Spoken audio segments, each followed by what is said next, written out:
Hi viewers, this video will feature a watch from one of my favourite brands, which is Certina, a wonderful Swiss brand, and this is the lovely vintage dive watch, the PH200M.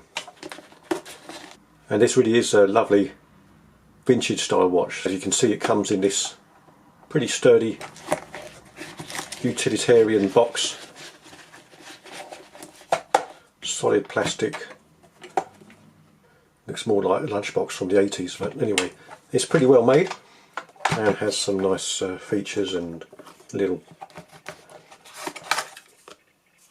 area for your warranty card and booklets and things like that. Very well done. So first of all, let me just go over the specs on this one. Now this does have a case size of 42.8mm. The lug to lug is 51.8. It is 13.5mm thick and the lug width is 20mm.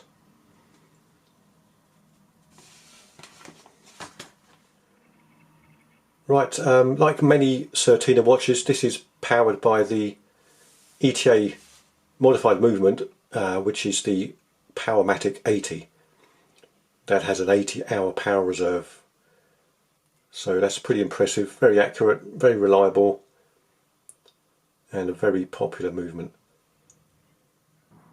And this also has, as you can probably tell from the model name, a 200-meter water resistance. So the vintage diver, this is, if you like, a reissue of the diver that Certina launched in 1967, I think, which had the same name. Very similar looks, but it was smaller at 40mm. I think it's a bit of a shame that they didn't stick to that size. I don't know why they've increased it, because 40mm is a lovely size, especially for a vintage style diver. They've also kept the Hesalite Crystal, which looks lovely. I do love these domed crystals that you see on most vintage dive watches. But the only thing about the Hesalite is in some lights it does look a little bit cloudy. It looks pretty good in this light, but out of the sunlight, in less natural light, it is a little bit cloudy looking, and the dial isn't that clear, which is a shame. They should have really gone with sapphire.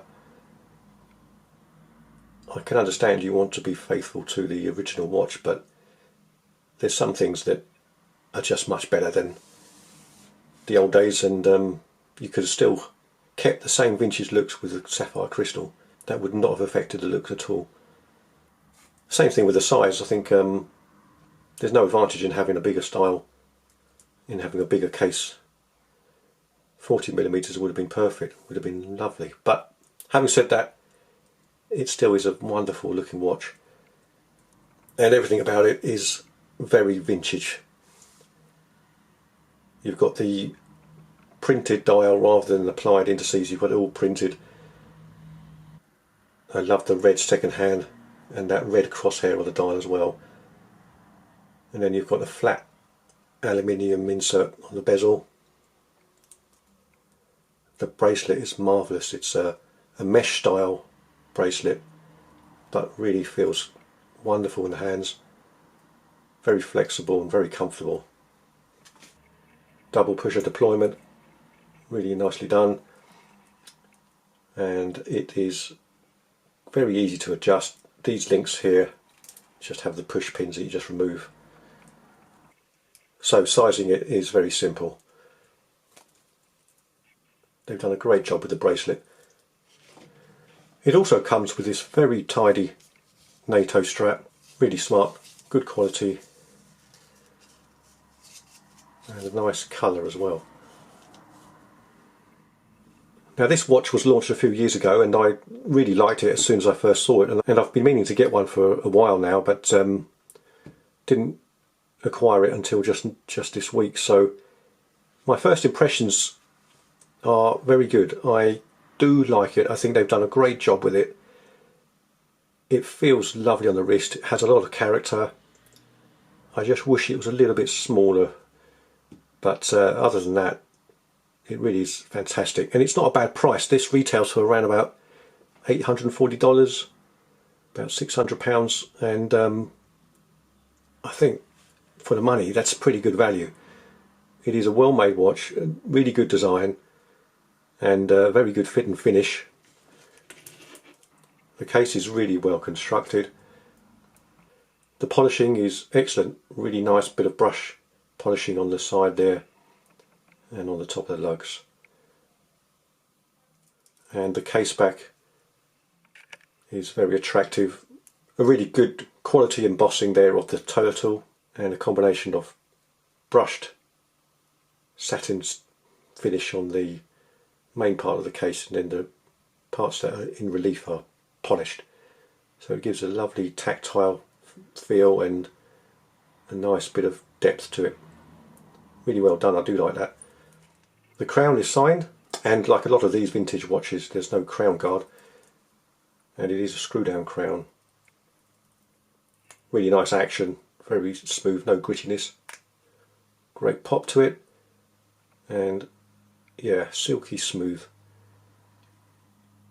Yeah, that's excellent, nothing to complain about with the crown. And there is a 60 click unidirectional bezel. Very good action, really solid. There is a little bit of play which is a bit annoying, but it's not too bad. But the action is lovely, really feels good and lines up perfectly. You've got a lume pip on the 12 o'clock marker as well. Okay, I'll just pop that on the wrist, see how that looks. That's great, really lovely, very comfortable. I love that strap. And it's quite a thin watch, so it sits really well on the wrist. The curved lugs help as well. Nice deep black dial.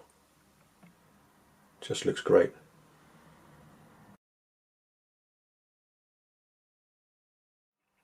Right, I'll just show you the lume now. Yeah, the lume is great on this.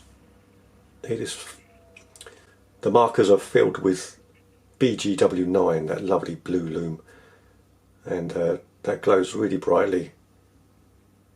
Nice to see it on the second hand as well as the other hands, and yeah, that glows well and lasts for a long time. Okay, before I wrap up, I'll just zoom in on the dial a bit more.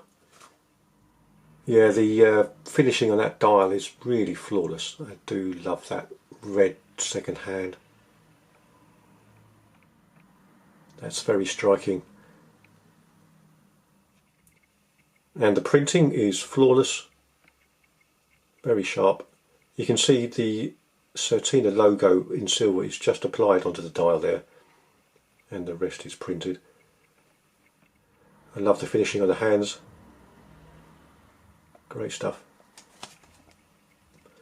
And there we can look at that lovely boxed domed crystal. Marvellous. There we can see the crown. Nice edging on the bezel. Lovely polishing on the lugs. It's all very well done. And there you can see the date window is framed with that white printing. That's a nice, well laid out dial. Good stuff. Okay, well that's it. That's the Certina DS PH200 vintage dive watch. A really nice reissue. I think they've done a great job with this one. I do hope you enjoyed looking at this, and thank you so much for watching. See you next time. Bye.